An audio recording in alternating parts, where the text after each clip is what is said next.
Today we are discussing Ozempic. Desperate people do desperate things. It's weight loss season again. Desperation has led us to the search for the magic pill. To make weight loss easier and faster, people don't want to do the work. I get it. When Dr. Whiting helped me lose 60 pounds, those 9 months seemed like forever and ever and ever. But I did it. And with his help, I did it. And with his test and all that, like we'll discuss. The new latest drugs are being used are not the magic bullet that many people think. The new studies are identifying multi-side effects, some of them very serious.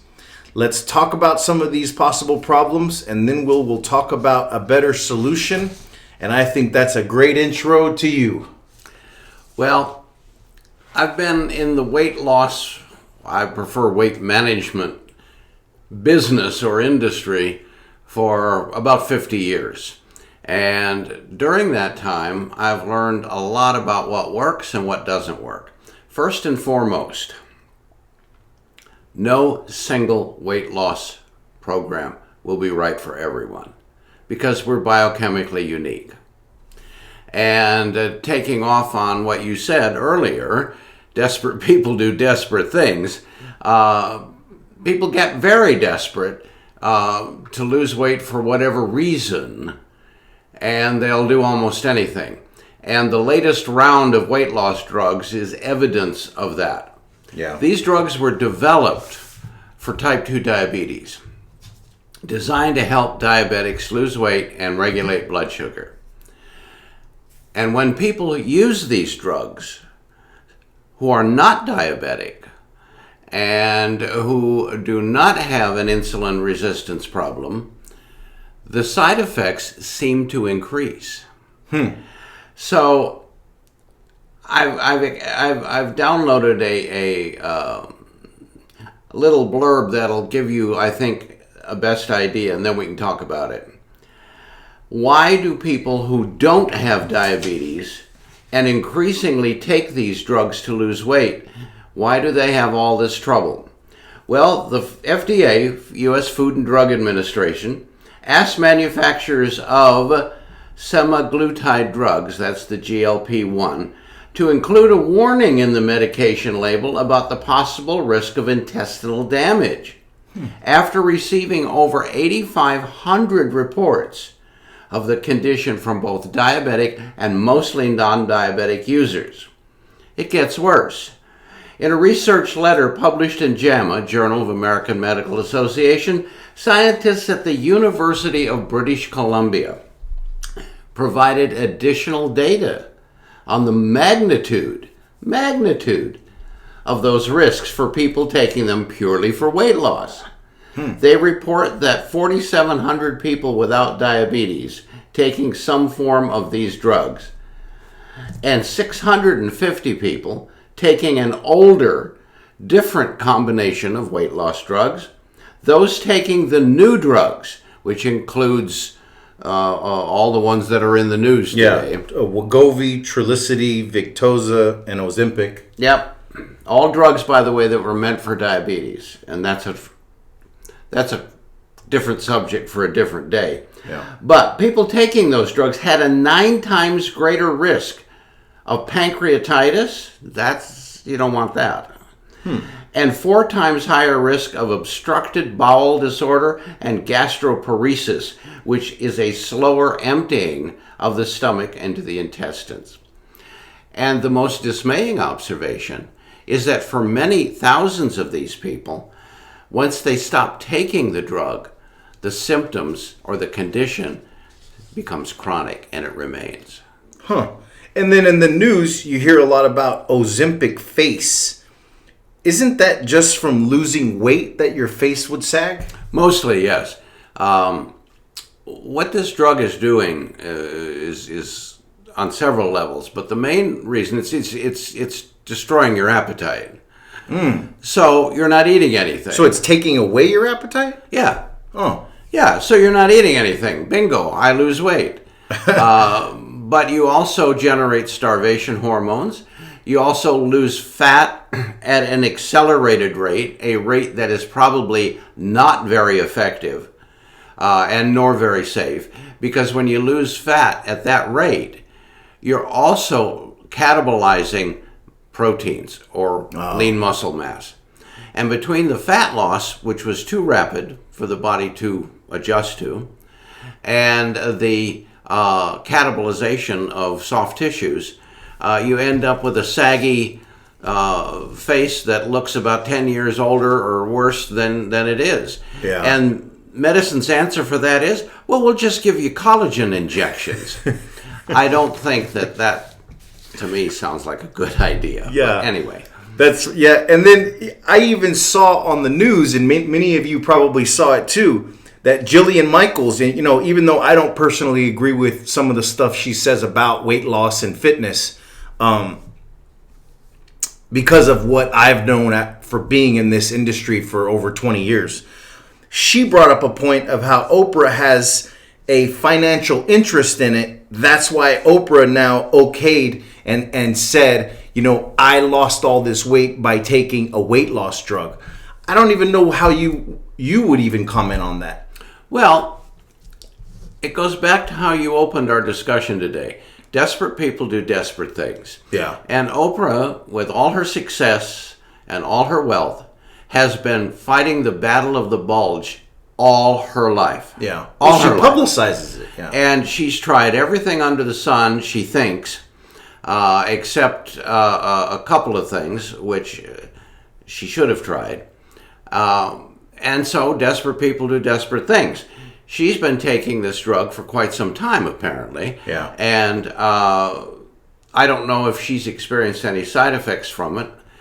She certainly doesn't necessarily talk about, over publicize the fact that she talks about it. Yeah. But yeah, I mean, for all these people at all these levels, it's a business.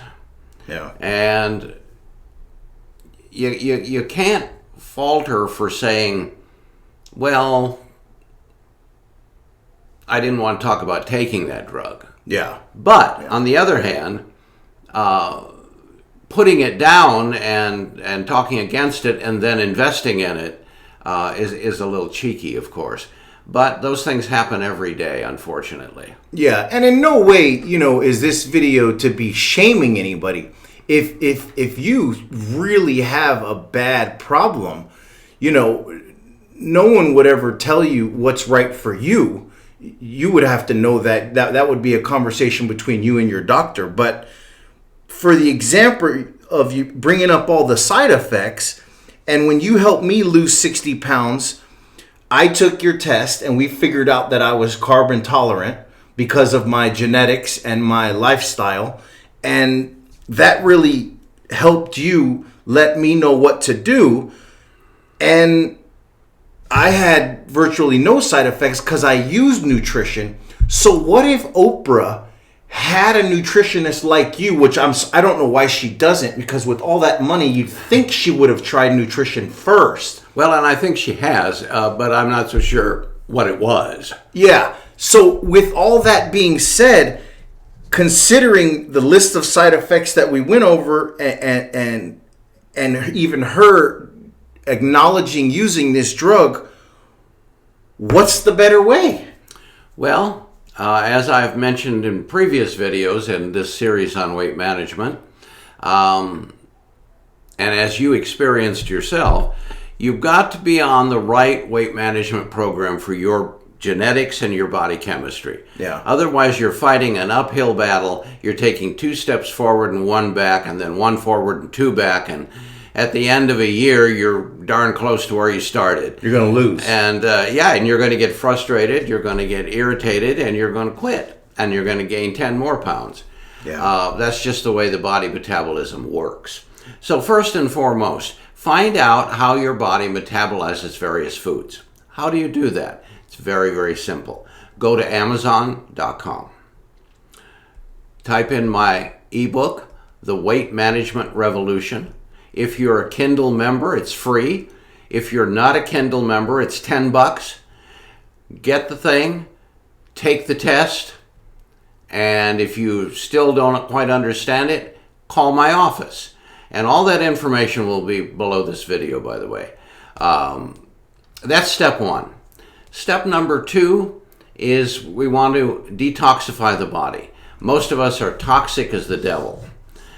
Step three, take a good dietary supplement program, because one of the biggest causes for weight loss failure is starvation, consuming too little food. And when you do that, your body produces starvation hormones, which in turn put you into a state of pseudo-hibernation.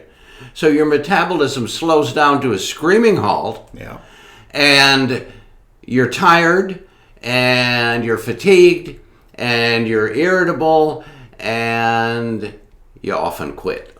And one of the worst things that people who count calories fall for is eating less and less and less food. And that is the worst thing that you possibly can do. And then for people who get benefit from it, a good blood sugar support supplement, and then a good stress supportive nutrient supplement on top of that. As we talked about in the video previous to this, the role of stress in weight loss or weight loss failure is enormous. One of the biggest complaints or concerns people have are food cravings. If you take my blood sugar support formula, it virtually shuts off these food cravings. Because you'll notice that whenever you crave something, it's almost always starches, sugary foods, sugary beverages, because of the insulin response cycle. And blood sugar support formula interrupts that very nicely and can reduce the cravings, which can be intense, by the way, to almost nothing. Well, great. I hope that was a good snippet of what Dr. Whiting's views is on this Ozempic, and I hope you found this very knowledgeable and got a little bit of information out of this. So thank you so much, and have a great day.